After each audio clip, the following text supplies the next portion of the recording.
ఆరోగ్యం గురించి నేను మార్షల్ ఆర్ట్స్ చేసేటప్పుడు 3 గ్రనైట్ రాళ్ళు గుండెల మీద పెట్టుకొని పగలగొట్టించుకునేవాడిని.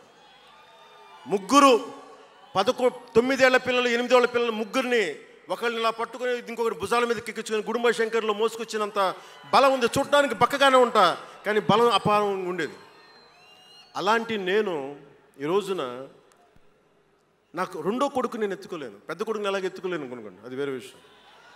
నా రెండో కొడుకుని చిన్నోడు 6-7 సంవత్సరాలు, వాడిని ఎత్తుకోలేను నేను. అంత బలహీన పడిపోయాను. కానీ బలం తెచ్చుకుంటాం మీ అందరి ఆశీస్సులతోటి, బద్దలు కొడతాం మళ్ళీ. అంటే రాజకీయాల్లో ఉండాలంటే 2 పిచ్చి పవర్ హంగ్రీ ఉండాలి, లేదా బలమైన సైద్ధాంతిక బలమన్నా ఉండాలి. వ్యక్తిగా ఎదగాలి, పదవే ముఖ్యం, అధికారమే ముఖ్యం. దానికోసం గుండాల్ని వాడుకుంటాం, మర్డర్లు చేయిస్తాం, వేల కోట్లు దోచేస్తాం, కులాలని కెలికేస్తాం, రకరకాల విద్వేషాలు రెచ్చగొడతాం, తద్వారా లాభపడతాం అన్నది ఇంకో పద్ధతి. నేను అది కోడికత్తిని వాడుకుంటాం,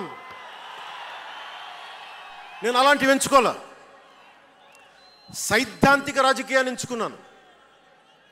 నాకు ఊహ తెలిసినప్పటి నుంచి అలాగే బతికాను.